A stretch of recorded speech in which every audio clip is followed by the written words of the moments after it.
ಸ್ನೇಹಿತರೆ ನಮಸ್ಕಾರ, ಎಲ್ಲರಿಗೂ ನಮಸ್ಕಾರ.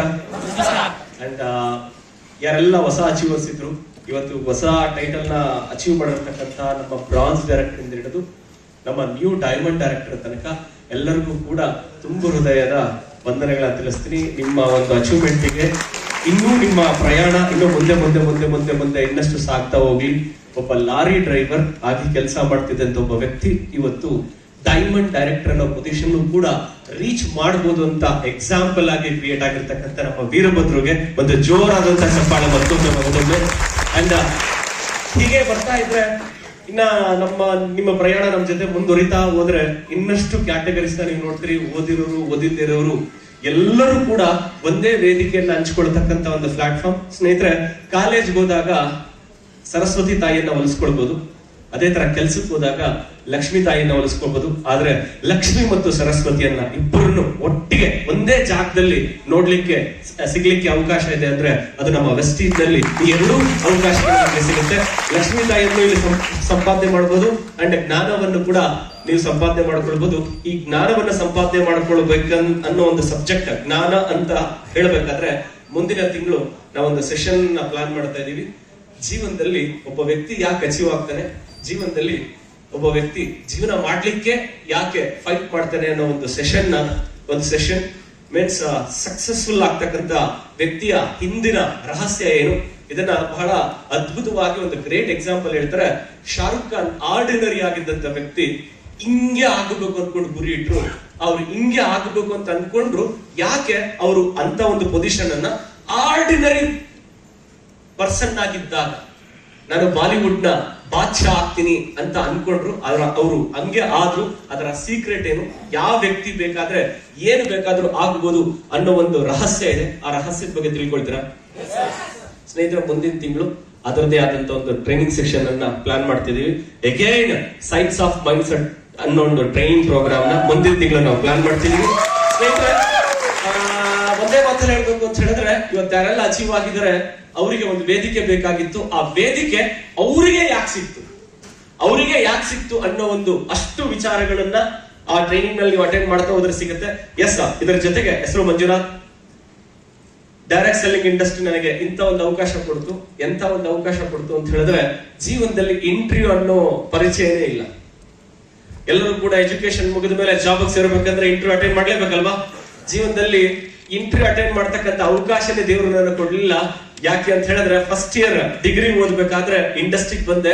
ಇಂಡಸ್ಟ್ರಿಗೆ ಬಂದ ನಂತರ ಅರ್ಥ ಆಗ್ತಾ ಹೋಯ್ತು. ಒಂದೊಂದು ಟ್ರೈನಿಂಗ್ ಗಳನ್ನ ಅಟೆಂಡ್ ಮಾಡ್ತಾ ಈ ಬಿಸ್ನೆಸ್ ನಾನು ಶುರು ಮಾಡಿದಾಗ ಆಸ್ ಎ ಸ್ಟೂಡೆಂಟ್ ಆಗಿ ತಂದೆ ಹತ್ರ ಪಾಕೆಟ್ ಮನಿ ಕೇಳೋದು ಬೇಡ, ನನ್ನ ಪಾಕೆಟ್ ಮನಿಯನ್ನ ನಾನು ಅರ್ನ್ ಮಾಡ್ಕೊಂಡ್ರೆ ಸಾಕು ಅಂತ ಹೇಳಿ ಈ ಬಿಸ್ನೆಸ್ ನ ಸ್ಟಾರ್ಟ್ ಮಾಡಿದೆ. ಎಸ್, ಅಫ್ ಕೋರ್ಸ್ ನಿಮ್ ತರ ಫಸ್ಟ್ ಟೈಮ್ ಬಂದು ಈ ಬಿಸ್ನೆಸ್ ಕೂತಾಗ ಫಸ್ಟ್ ಇಂದ ಲಾಸ್ಟ್ ಅವ್ರಿಗೆ ಹೇಳದಂತ ಮಾತುಗಳನ್ನ ಕೇಳ್ತಾ ನನ್ಗೇನ್ ಅನ್ನಿಸ್ತು ಅಂದ್ರೆ, ಇದೆಲ್ಲ ನಮ್ ಕೈಲಾಗಲ್ಲ, ಇದೆಲ್ಲ ನಮ್ಮಂತರ ಸೆಟ್ ಆಗಲ್ಲ, ಇವೆಲ್ಲ ಸೋಪು ಶಾಂಪು ಬಿಸ್ನೆಸ್ ಅದೆಲ್ಲ ನಮ್ಮಂತವ್ರಿಗೆ ಅದು ಶೂಟ್ ಆಗಲ್ಲ. ಮತ್ತೆ ಅದಕ್ಕಿಂತ ಹೆಚ್ಚಾಗಿ ಇವ್ರ ತರ ಮಾತಾಡಕ್ಕೆ ಅಷ್ಟು ಸೀನ್ ನಮಗಿಲ್ಲ ಅಂತೇಳಿ ಹುಡುಗರ ಹಾಗೆ, ಯಾಕೆಂದ್ರೆ ಕಾಲೇಜ್ ಓದ್ಬೇಕಾದ್ರೆ ಬಂದು ಈ ಮೀಟಿಂಗ್ ಅಟೆಂಡ್ ಮಾಡಿದಾಗ ಇಂತ ನಮಗೆಲ್ಲ ಶೂಟ್ ಆಗಲ್ಲ ಅಂತ ಹೇಳಿ ಅನ್ಕೊಂಡಲ್ಲಿ ನಾನು ಒಬ್ಬ. ಅದಾದ್ಮೇಲೆ ಟ್ರೈನಿಂಗ್ ಅಟೆಂಡ್ ಮಾಡ್ತಾ ಅರ್ಥ ಆಯ್ತು, ಅವರು ಕೂಡ ಶುರು ಮಾಡಿದಾಗ ಹಿಂಗೆ ಆಗಿತ್ತಂತೆ ಅಂತೇಳಿ ಅವ್ರ ಸ್ಟೋರಿ ಕೇಳ್ತಾ ಆಗ ನಮಗೂ ಅನಿಸ್ಲಿಕ್ಕೆ ಶುರು ಮಾಡ್ತು, ಪ್ರಿಪೇರ್ ಆದ್ರೆ, ಪ್ರಾಕ್ಟೀಸ್ ಮಾಡಿದ್ರೆ ಯಾವುದು ಕೂಡ ದೊಡ್ಡ ವಿಚಾರ ಅಲ್ಲ. ಏನಂತೀರಿ? Yes or no? ಪ್ರಿಪೇರ್ ಆದ್ರೆ, ಪ್ರಾಕ್ಟೀಸ್ ಮಾಡಿದ್ರೆ ಯಾವುದು ಕೂಡ ದೊಡ್ಡ ವಿಚಾರ ಏನಲ್ಲ ಅಂತ ಅನ್ನಿಸ್ತಾ ಹೋಯ್ತು. ಯಾವಾಗ ಟ್ರೈನಿಂಗ್ ಅಟೆಂಡ್ ಮಾಡ್ತಾ ಓದುವೋ ಆಗ ಒಂದು ವಿಚಾರ ಗೊತ್ತಾಯ್ತು. ಈ ಬಿಸ್ನೆಸ್ ನಲ್ಲಿ 2,000 ರೂಪಾಯಿಗೋಸ್ಕರ ಈ ಬಿಸ್ನೆಸ್ ನ ಸ್ಟಾರ್ಟ್ ಮಾಡಿದೆ. ಆಗ ತದನಂತರ ಆ ಸಂದರ್ಭದಲ್ಲಿ ಒಂದೊಂದೇ ಕಾಲಘಟ್ಟದ ನಂತರ ಇಲ್ಲೇನಾದ್ರೂ 2,000 ರೂಪಾಯಿ ಎಕ್ಸ್ಪೆಕ್ಟ್ ಮಾಡಿದ್ರೆ ನನ್ನಂತ ದಡ್ಡ ಇಲ್ಲ ಅಂತ ಹೇಳಿ ಅರ್ಥ ಮಾಡ್ಕೊಂಡೆ. ಯಾಕೆ ಅಂತ ಹೇಳಿದ್ರೆ, ಈ ಬಿಸ್ನೆಸ್ ಒಂದು ರೀತಿ ಸಾಗರ ಇದ್ದಂಗೆ. ಲೋಟ ತಗೊಂಡು ಬಂದ್ರೆ ಲೋಟ ಫಿಲಪ್ ಆಗುತ್ತೆ, ಜಗ್ ತಗೊಂಡು ಬಂದ್ರೆ ಜಗ್ ತುಂಬಿಸ್ಕೊಂಡು ಹೋಗ್ಬೋದು. ಅದೇ ಟ್ಯಾಂಕರೇ ತಗೊಂಡು ಬಂದ್ರೆ ಟ್ಯಾಂಕರ್ ಸಮೇತವಾಗಿ ತುಂಬಿಸ್ಕೊಂಡು ಹೋಗ್ಬೋದು ಅನ್ನೋ ವಿಷಯ ಅರ್ಥ ಆಯ್ತು. ಎಸ್, ಇಂಡಸ್ಟ್ರಿನಲ್ಲಿ ಎಷ್ಟು ಎಫರ್ಟ್ ಆಗ್ತೀಯೋ ಅಷ್ಟು ರಿಸಲ್ಟ್ಸ್ ಬರುತ್ತೆ ಅನ್ನೋದು ಗೊತ್ತಾಯ್ತು. ಹಾಗಾಗಿ ಯಾವ ಜಾಬ್ನ ಹುಡುಕೋ ಪ್ರಯತ್ನ ಮಾಡ್ಲಿಲ್ಲ. ತಂದೆ ಬೇಡ ಅಂದ್ರು, ಫ್ಯಾಮಿಲಿ ಬೇಡ ಅಂದ್ರು, ಅಣ್ಣ ಅತ್ತಿಗೆ ಅಕ್ಕಂದಿರು ಎಲ್ಲರೂ ಕೂಡ ಇದೆಲ್ಲ ವರ್ಕ್ ಆಗಲ್ಲ ಅಂತ ಹೇಳದ ಸಂದರ್ಭದಲ್ಲಿ ಜೊತೆಲಿ ಆಡು ಬೆಳೆಯುವಂತ ಸ್ನೇಹಿತರು ಕೂಡ ಇದೆಲ್ಲ ನಮ್ಮಂತವ್ರಿಗೆ ಸೆಟ್ ಆಗಲ್ಲ, ನೀನ್ ಪಾಡು ನೀನು. ಇದೇ ವಿಜಯ ಈವ್ನಿಂಗ್ ಕಾಲೇಜ್ ನಲ್ಲಿ ಡಿಗ್ರಿ ಸ್ಟಡಿ ಮಾಡ್ತಾ ಇದ್ದೆ. ಬೆಳಗ್ಗೆಯಿಂದ ಸಂಜೆವರೆಗೂ ತಂದೆದು ಪವರ್ ಫ್ಯಾಕ್ಟರಿ ಇತ್ತು, ಸಂಜೆ ಆದ್ಮೇಲೆ ಈವ್ನಿಂಗ್ ಕಾಲೇಜು, ಈ ರೀತಿ ದೇವರೆಗೂ ಬಿಡುವಿಲ್ದಿರ ಶೆಡ್ಯೂಲ್ ಇತ್ತು. ಅಂತ ಸಂದರ್ಭದಲ್ಲಿ ಈ ಬಿಸ್ನೆಸ್ ನನ್ನ ಕೈ ಸಿಕ್ತು. ಯಾವ ಸಮಯ ಇದೆ? ಬೆಳಗ್ಗೆ 6 ಗಂಟೆಯಿಂದ 6:30 ಶುರುವಾದ್ರೆ ರಾತ್ರಿ 10 ಗಂಟೆವರೆಗೂ. ಆಗ ನನಗೆ ಅರ್ಥ ಆಗಿತ್ತು ಒಂದೇ, ಈಗ ಈ ಬಿಸ್ನೆಸ್ ಅನ್ನ ಬಳಕೆ ಮಾಡ್ಕೊಂಡ್ರೆ ಇವತ್ತು ವಾರಕ್ಕೊಂದು ದಿನ ತುಂಬಾ ಖುಷಿಯಾಗಿರ್ತೀವಿ. ಅದು ಯಾವ ದಿನ ಸ್ನೇಹಿತರೆ? ಆ ದಿನ ಹೆಂಗಿರ್ತಿತ್ತು ಅಂದ್ರೆ, ಆ ದಿನಗಳು 21 ವರ್ಷದ ಹಿಂದಿನ ದಿನಗಳು ಹೆಂಗಿರ್ತಿತ್ತು ಅಂದ್ರೆ, ಶನಿವಾರ ಸಂಜೆ ಬಂದ್ರೆ ಏನೋ ಒಂಥರ ಖುಷಿ ಆಗ್ತಿತ್ತು. ಅದೇ ಭಾನುವಾರ ಸಂಜೆ ಆಗ್ತಿದ್ರೆ ಯಾರಪ್ಪ ಕಂಡಿಡಿದ್ರು ಈ ಸೋಮವಾರನ ಅಂತ ಅನಿಸ್ತಿತ್ತು. ಎಸ್ಆರ್ನೋ? ಇದು ತುಂಬಾ ಜನ ಬೆಂಗಳೂರಿಯನ್ಸ್ಗೆ, ಜಾಬ್ ಹೋಲ್ಡರ್ಸ್ಗೆ ಇದು ಅರ್ಥ ಆಗ್ತಾ ಇರುತ್ತೆ. ಶನಿವಾರ ಸಂಜೆ ಅದೇನೋ ಒಂದು ಜೋಶು, ಭಾನುವಾರ ಸಂಜೆ ಆಗ್ತಾ ಆಗ್ತಾ ಯಾವಾಗ ಕಂಡಿಡ್ದಿದ್ದಿ ಸೋಮವಾರ ಅನ್ನೋ ತರ ಬೇಜಾರಾಗ್ತಿತ್ತು. ಆಗೆಲ್ಲ ಒಂದ್ಸತಿ ಅನ್ಸೋದು, ಪ್ರತಿದಿನ ಭಾನುವಾರ ಇದ್ದಂಗಿದ್ರೆ ಹೆಂಗಿರುತ್ತೆ ಅಂತ. ಆದ್ರೆ ಪ್ರತಿದಿನ ಭಾನುವಾರ ಆಗಲ್ಲ. ನೀನ್ ಅನ್ಕೊಂಡ್ರೆ ಪ್ರತಿದಿನ ಭಾನುವಾರ ತರ ಸೆಲೆಬ್ರೇಟ್ ಮಾಡ್ತಕ್ಕಂಥ ಪೊಸಿಷನ್ಗೆ ನೀನ್ ರೀಚ್ ಆಗು. ಆಗ ಭಾನುವಾರ ಪ್ರತಿದಿನ ನೀನು ಭಾನುವಾರ ಅನ್ಕೋ ಅಂತ ಹೇಳಿ ಈ ಇಂಡಸ್ಟ್ರಿ ಹೇಳಿತು. ಸ್ನೇಹಿತರೆ, ಇವತ್ತು ನಮಗೆ ಸೋಮವಾರ ಯಾವುದು ಭಾನುವಾರ ಯಾವುದು ಅದ್ರ ಬಗ್ಗೆ ಯೋಚನೆ ಇಲ್ಲ. ಮತ್ತೆ ಎರಡನೇದಾಗಿ ನಮ್ಮನ್ನು ಯಾವ ಅಲಾರಾಮ್ ಎಬ್ಬರಿಸಲ್ಲ, ನಮ್ಮನ್ನ ನಾವೇ ಇಷ್ಟು ಗಂಟೆಗೆ ಎದ್ದೇಳಬೇಕು ಅನ್ನೋ ಯೋಚನೆ ಅಂಡ್ ಅಂತ ಒಂದು freedom. Number 1 time freedom, number 2 financial freedom. ಈ ಇಂಡಸ್ಟ್ರಿನಲ್ಲಿ ಇವೆರಡನ್ನ ಪಡ್ಕೊಳ್ಬೇಕು ಅಂತ ಬಂದ್ವಿ. ಆದ್ರೆ ಟೈಮ್ ಫ್ರೀಡಮ್ ಸಿಗೋದು ಸ್ವಲ್ಪ ಕಷ್ಟ ಆಗುತ್ತೆ. ಯಾಕಂದ್ರೆ ಒಂದು ಹಂತಕ್ಕೆ ಹೋದ್ಮೇಲೆ ಕೆಲವೊಂದು ಜವಾಬ್ದಾರಿಗಳು ಇರ್ತಾವಲ್ಲ, ಆ ಜವಾಬ್ದಾರಿಗಳು ಆ ಸಮಯದ ಸ್ವಾತಂತ್ರ್ಯ ಅನ್ನೋದಕ್ಕಿಂತ ಹಣದ ಸ್ವಾತಂತ್ರ್ಯ ಅನ್ನೋದನ್ನ ಈ ಬಿಸ್ನೆಸ್ ನಮಗೆ ತುಂಬಾ ದೊಡ್ಡ ಮಟ್ಟದಲ್ಲಿ ಕೊಡ್ತು. ಯಾವ ಮಟ್ಟದಲ್ಲಿ ಅಂತ ಹೇಳಿದ್ರೆ, 2,000 ರೂಪಾಯಿ ಬಂದ್ರೆ ಸಾಕು ಅನ್ಕೊಂಡು ಬಂದಂತ ವ್ಯಕ್ತಿಗೆ ಈ ಇಂಡಸ್ಟ್ರಿ ಕೋಟಿಗಟ್ಟಲೆ ಟ್ಯಾಕ್ಸ್ ಕಟ್ತಕ್ಕಂತ ಕೆಪಾಸಿಟಿ ಈ ಬಿಸ್ನೆಸ್ ಕೊಡ್ತು. Thanks to direct selling industry. 21 ವರ್ಷದ ಹಿಂದೆ ಜಸ್ಟ್ 2,000 ರೂಪೀಸ್ ಬಂದ್ರೆ ಸಾಕು ಅಂತ ಬಂದಂತ ವ್ಯಕ್ತಿಗೆ ವೆಸ್ಟೀಜ್ ಅನ್ನೋ ಅದ್ಭುತವಾದಂತ ಅವಕಾಶ ನನಗೆ ಪರಿಚಯ ಆಗ್ಲಿಕ್ಕೆ 9.5 ವರ್ಷ ಸಮಯ ತಗೊಳ್ತು. ಸ್ನೇಹಿತರೆ, 9.5 ವರ್ಷ ಸಮಯ ತಗೊಳ್ತು. 9.5 ವರ್ಷದ ನಂತರ, ಪ್ರಯಾಣದ ನಂತರ ಒಂದು ಅದ್ಭುತವಾದಂತ ಅವಕಾಶ ಸಿಕ್ತು. ಅಲ್ಲಿಂದ ಜೀವನದಲ್ಲಿ ತಿರುಗಿ ನೋಡಿದ ಮಾತೇ ಇಲ್ಲ. ಯಾಕೆ ಅಂತ ಹೇಳಿದ್ರೆ, ಯಾವತ್ತು ವೆಸ್ಟೀಜ್ಗೆ ಕಾಲಿಟ್ವೋ ಅಲ್ಲಿಂದ ಫಸ್ಟ್ ಮಂತ್ ಅನುಭವ ಇದ್ದು ವೆಸ್ಟೀಜ್ ನ ಸ್ಟಾರ್ಟ್ ಮಾಡಿದ್ರಿಂದ 14,000 ಶುರು ಆಯ್ತು. ಸೆಕೆಂಡ್ ಮಂತ್ 34,000, ಹಾಗೆ 3ನೇ ತಿಂಗಳು 69, ಹಾಗೆ ಬರ್ತಾ ಬರ್ತಾ ಬರ್ತಾ 82, 85,000, 89,000. ಈ ಕಂಪ್ನಿ ಜಾಯ್ನ್ ಆಗಿ 9ನೇ ತಿಂಗಳೇ ಡ್ರಾ ಮಾಡಿದಂತ ಇನ್ಕಮ್ ಬಹಳ ಕಡಿಮೆ, 1,69,000 ಚಿಲ್ಲರೆ. ಹಾಗೆ ಬರ್ತಾ ಬರ್ತಾ ಬರ್ತಾ ಬರ್ತಾ ಒಂದು ಹೈಯೆಸ್ಟ್ ಚೆಕ್ಗೆ, ಲಾಸ್ಟ್ ಹೈಯೆಸ್ಟ್ ಚೆಕ್ ವೆಸ್ಟೀಜ್ ಮುಖಾಂತರ ಡ್ರಾ ಮಾಡಿದ್ದು 42 ಲಕ್ಷ ಚಿಲ್ಲರೆ ಅಷ್ಟೇ. ಆಯ್ತಾ? Thanks to direct selling industry. ಆದ್ರೆ ಈಗ ವೆಸ್ಟೀಜ್ ನ ತುಂಬಾ ಪ್ಯಾಷನೆಟಿಕ್ ಆಗಿ ಮಾಡ್ತಿದೀವಿ. ಯಾಕೆ ಅಂತ ಹೇಳಿದ್ರೆ, ನಮ್ ತರ ಇರ್ತಕ್ಕಂಥ ಯಾರು ಕನಸನ್ನ ಹೊತ್ಕೊಂಡು ಬರ್ತಾರೆ ಅವರಿಗೆ ಈ ದಾರಿಲಿ ಹೋದ್ರೆ ನಿಮ್ಮ ಎಲ್ಲಾ ಕನಸು ನನಸಾಗುತ್ತೆ ಅಂತ ತೋರಿಸ್ತಕ್ಕಂಥ ಒಂದು ಕೋಚ್ ಅನ್ನೋ ಒಂದು ಪೊಸಿಷನ್ ಇದೀವಿ. ಎಲ್ಲಿದೀವಿ ಅನ್ನೋದು ಮುಖ್ಯ ಅಲ್ಲ, ಏನೇನು ಯೋಚನೆ ಮಾಡ್ತಾ ಇದೀವಿ ಅನ್ನೋದು ಮುಖ್ಯ.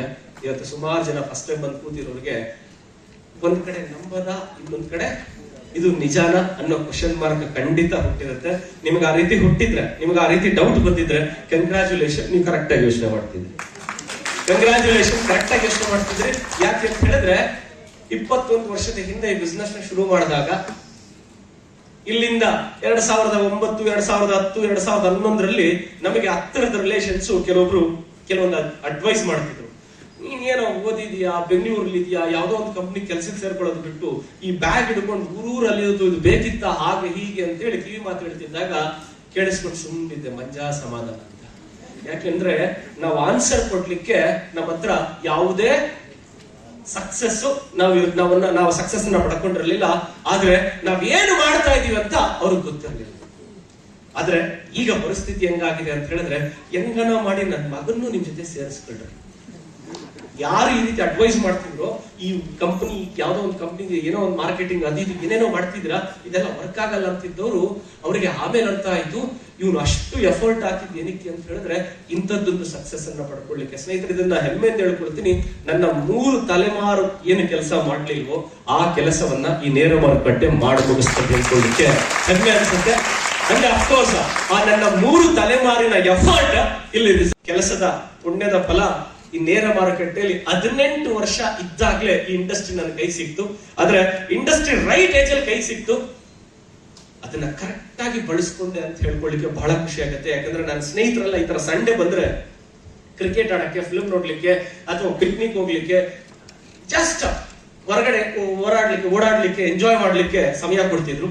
ಆ ಸಮಯವನ್ನ ನನ್ನ ಜೀವನದ, ನನ್ನ ಕೆರಿಯರ್ ನ ಬಿಲ್ಡ್ ಮಾಡ್ಕೊಳ್ಳಿಕ್ಕೆ ಈ ತರ ಮೀಟಿಂಗ್ ಗಳನ್ನ ಅಟೆಂಡ್ ಮಾಡ್ತಾ ಮುಂದಿನ ದಿನ ಹೆಂಗಿರ್ಬೋದು ಅನ್ನೋ ಇಮ್ಯಾಜಿನೇಷನ್ ನ ಹೊತ್ಕೊಂಡು ಈ ಬಿಸ್ನೆಸ್ ನ ಸ್ಟಾರ್ಟ್ ಮಾಡಿದಕ್ಕೆ. ಗೂಗ್ಲಿ ಫಿಲಂ ನೋಡಿದ್ರಲ್ಲ, ಆ ಗೂಗ್ಲಿ ಫಿಲಂ ಅಲ್ಲಿ ನಿಮಗೇನ್ ಅರ್ಥ ಆಯ್ತು, ಇಷ್ಟ ಆಯ್ತು ಗೊತ್ತಿಲ್ಲ. ನನಗೆ ಆ ಗೂಗ್ಲಿ ಫಿಲಂ ಅಲ್ಲಿ ಬೆಂಗಳೂರಿಂದ ಮಂಗಳೂರಿಗೆ ಜಾಗ್ವಾರ್ ಕಾರಲ್ಲಿ ಇದ್ದಾರೆ. ಆ ಥಿಯೇಟರ್ ಅಲ್ಲಿ ಕೂತ್ಕೊಂಡು ಡಿಸೈಡ್ ಮಾಡಿದೆ, ಸ್ನೇಹಿತರೆ ವೆಸ್ಟೀಜ್ ಎಂತ ಒಂದು ತಾಕತ್ ಕೊಡ್ತು ಅಂದ್ರೆ, ಒಂದು ಫಿಲಂ ಅಲ್ಲಿ ಕೂತ್ಕೊಂಡು ಒಂದು ಕಾರ್ ನೋಡಿದ್ರೆ ಎಸ್, ಆ ಕಾರು, ಆ ಬ್ರ್ಯಾಂಡ್ ಕಾರ್ನ ಪರ್ಚೇಸ್ ಮಾಡ್ತಕ್ಕಂಥ ತಾಕತ್ ಈ ಬಿಸ್ನೆಸ್ ನಲ್ಲಿ ಕೊಡ್ತು. Thanks to Vestige. And car ಬೇಕು ಅನ್ಕೊಂಡೆ, ಇವತ್ತು ವೆಸ್ಟೀಜ್ ಮುಖಾಂತರ ಕಾರ್ಗಳು ಸಿಕ್ತು. ಇವತ್ತು ಏನೆಲ್ಲ ಓಡಾಡ್ಲಿಕ್ಕೆ 1, 2, 3 ಈ ತರ ಒಂದು ಸಣ್ಣದಾಗಿ ಫಸ್ಟ್ i20 ಶುರು ಮಾಡಿದ್ವಿ, i20 ಪರ್ಚೇಸ್ ಮಾಡಿದ್ವಿ, ಅದಾದ್ಮೇಲೆ ಜಾಗ್ವಾರ್ ಪರ್ಚೇಸ್ ಮಾಡಿದ್ವಿ, ಅದಾದ್ಮೇಲೆ ಫಾರ್ಚೂನರ್ ಇದೆ. ಇವತ್ತು ಕಾರ್ ಅನ್ನೋ ಕ್ರೇಜ್ ದಿನ ಇವತ್ತು ನಮ್ಮ ಟೀಮ್ ನಲ್ಲಿ ಕಾರ್ ತಗೊಂಡಿರೋ ಸಂಖ್ಯೆ ಹೇಳಬೇಕು ಅಂತ ಹೇಳಿದ್ರೆ ಲೆಕ್ಕವಿಲ್ಲದಿರಷ್ಟು. ಅದು 100, 200, 300 ಅಲ್ಲ ಸ್ನೇಹಿತರೆ, 2000 ಜನ ಕಾರ್ ತಗೊಂಡವರ ಅಥವಾ 3000 ಜನ ಕಾರ್ ತಗೊಂಡವರ ಅಂತೇಳಿ ಕ್ಯಾಲ್ಕುಲೇಟ್ ಮಾಡಕ್ ಆಗ್ತಿರೋಷ್ಟು ಜನ ಇವತ್ತು ನಮ್ಮ ಟೀಮ್ ನಲ್ಲಿ ಕಾರ್ ತಗೊಂಡಿದ್ದಾರೆ ಅಂತ ಹೇಳ್ಕೊಳ್ಳಿಕ್ಕೆ ಹೆಮ್ಮೆ ಅನ್ಸುತ್ತೆ. ಎಸ್, ಇಂಥ ಎಲ್ಲ ಸಕ್ಸಸ್. ಆದ್ರೆ ನಾನು ಈ ಕಂಪ್ನಿ, ಈ ಇಂಡಸ್ಟ್ರಿಗೆ ಸೇರಿ ಒಂದು i20 ಕಾರನ್ನ ಪರ್ಚೇಸ್ ಮಾಡ್ಲಿಕ್ಕೆ ನನಗೆ ಹೆಚ್ಚು ಕಮ್ಮಿ 10 ವರ್ಷ ಸಮಯ ತಗೊಳ್ತು. ಇನ್ನ 11 ವರ್ಷದಲ್ಲಿ ಲೆಕ್ಕ ಹಾಕಕ್ಕಾಗದಿರೋಷ್ಟು ಕಾರ್ ಅಚೀವರ್ಸ್ ಇವತ್ತು ಟೀಮ್ ಅಲ್ಲಿ ಇದ್ದಾರೆ ಅಂದ್ರೆ ಅದು ಡೈರೆಕ್ಟ್ ಸೆಲ್ಲಿಂಗ್ ಇಂಡಸ್ಟ್ರಿನ ಪೊಟೆನ್ಶಿಯಲ್ ಅಂತ ಹೇಳಲಿಕ್ಕೆ ಇಷ್ಟಪಡ್ತೀನಿ. ದುಡ್ಡಿದ್ದು ಯಾರು ಬೇಕಾದ್ರೂ ದುಡ್ಡು ಮಾಡ್ತಾರೆ. ಏನಂದ್ರೆ ದುಡ್ಡಿದ್ದು ಯಾರು ಬೇಕಾದ್ರೂ ದುಡ್ಡು ಮಾಡ್ತಾರೆ. ಆದ್ರೆ ದುಡ್ಡು ಇಲ್ದಿರ 0 ಇಂದ ಸ್ಟಾರ್ಟ್ ಮಾಡಿ ದುಡ್ಡು ಮಾಡ್ತಾರಲ್ಲ, ಅದು ರಿಯಲ್ ಟ್ಯಾಲೆಂಟ್. ಈ ಬಿಸ್ನೆಸ್ ಅನ್ನ ನಾನು ದುಡ್ಡಿದ್ದು ಸ್ಟಾರ್ಟ್ ಮಾಡ್ಲಿಲ್ಲ, 0 ಇಂದ ಸ್ಟಾರ್ಟ್ ಮಾಡಿದೆ. ಆದ್ರೆ ಇವತ್ತು ಚಂದ್ರಲ್ಲಿ ಒಟ್ಟರೆ ಒಂದು ಚಿಕ್ಕ ಮನೆ ಇದೆ. ಆ ಚಿಕ್ಕ ಮನೆ ಬೆಲೆ ಈಗ ರಿಯಲ್ ಎಸ್ಟೇಟ್ ಪ್ರಕಾರ ಒಂದು 10 ಕೋಟಿ ಅಂತಾರೆ ಅಷ್ಟೇ. ಇವತ್ತು ಪ್ರಾಪರ್ಟಿ ಅನ್ನೋದಕ್ಕಿಂತ ಪ್ರಾಪರ್ಟೀಸ್ ಅಂತ ಹೇಳಲಿಕ್ಕೆ ಇಷ್ಟಪಡ್ತೀನಿ. ಅಂಡ್ ಅದಕ್ಕಿಂತ ಹೆಚ್ಚಾಗಿ ನಮ್ಮ ಟೀಮ್ ನಲ್ಲಿ ಊರು ಹೋಗೋನಂತೆ, ಕಾಡು ಬಾಬಾ ಅನ್ನಂತೆ ಆ ಏಜ್ ನಲ್ಲಿ ಒಬ್ರು ಮನೆ ಕಟ್ಸಿದ್ದಾರೆ.